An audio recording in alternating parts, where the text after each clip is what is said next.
Director Coates today ran through what we mean when we talk about a cyber 9/11, a phrase not to be tossed around casually. But here, for just about a minute, we'll give our viewers some idea of what we mean. We'll talk about it on the other side. I'm concerned about a cyber 9/11. What would that look like? Well, let's say you shut down Wall Street for a week. What does that do to world markets and people's investments? Let's say you crash a Bank of America or Wells Fargo or whatever, and all of a sudden people are saying, wait a minute, what happened to my account? What happened to my retirement? Oh, we'll get it back, okay. Well, we've seen this, and we've seen coverage of that. We haven't seen the big one. What about an attack on the electric grid in New England in January that maybe is sophisticated enough to take it out for 3 days? How many people will die from minus-degree weather on that? I mean, those are the things that I think you have to try to anticipate. What are the capabilities that our adversaries now have if they wanted to use them? John, that gets our attention. And what's the gap between that potential reality and our reality, what we're doing to prevent it right now? Well, I think we're doing a lot to prevent that kind of cyber 9/11 in the sense of preparing our defenses. But on the other hand, this White House has eliminated the cyber coordinator who would have been the person to organize all of the efforts in the U.S. government. The problem with cyber, Brian, is that everyone has a piece of it. On the technical side, you have the National Security Agency. On the policy side, you have the Department of Homeland Security, and so forth and so on. The Defense Department has a role. You need someone to pull all of that together, and no one's doing that from the White House angle. And I would add this, Brian. In a way, I think we've already had our cyber 9/11.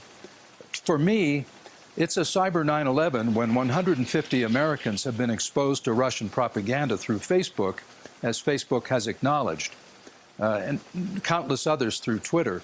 The problem is that's not the kind of cyber attack that is dramatic in the way that the director pointed out. There are all sorts of dramatic cyber events that could occur. The ones he mentioned, shut down all the ATMs on the East Coast, for example. Imagine the chaos that would create. Frankly, I don't think those kinds of things are going to happen except in the context of a war, a conflict where you have escalated to that level. The worry is that the adversary has the capability to do that. They have the capability, and so you've got to monitor their intentions very carefully. A Republican has stepped up tonight in the pages of the New York Times at potential risk to his political career. He's actually one of your former employees. Congressman Will Hurd, Republican from Southwest Texas, a former CIA officer who has written this piece for the New York Times. And here is his lead paragraph. Over the course of my career as an undercover officer in the CIA, I saw Russian intelligence manipulate many people. I never thought I would see the day when an American president would be one of them. Director McLaughlin, do you share that assessment? I do, Brian. I think it's a valid fear. We don't know precisely what's happening in this relationship, but it certainly looks that way. And good on Will Hurd for stepping up to say it. You know, I think his piece there is emblematic of something I was thinking just before coming on air, which is I sense in the last 2 weeks a kind of shifting of the tide here.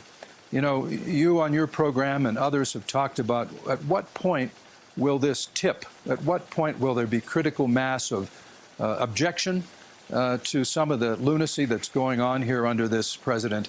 And I think something has happened in the last 2 weeks when you consider Director Wray, Director Coates, the Deputy Attorney General today.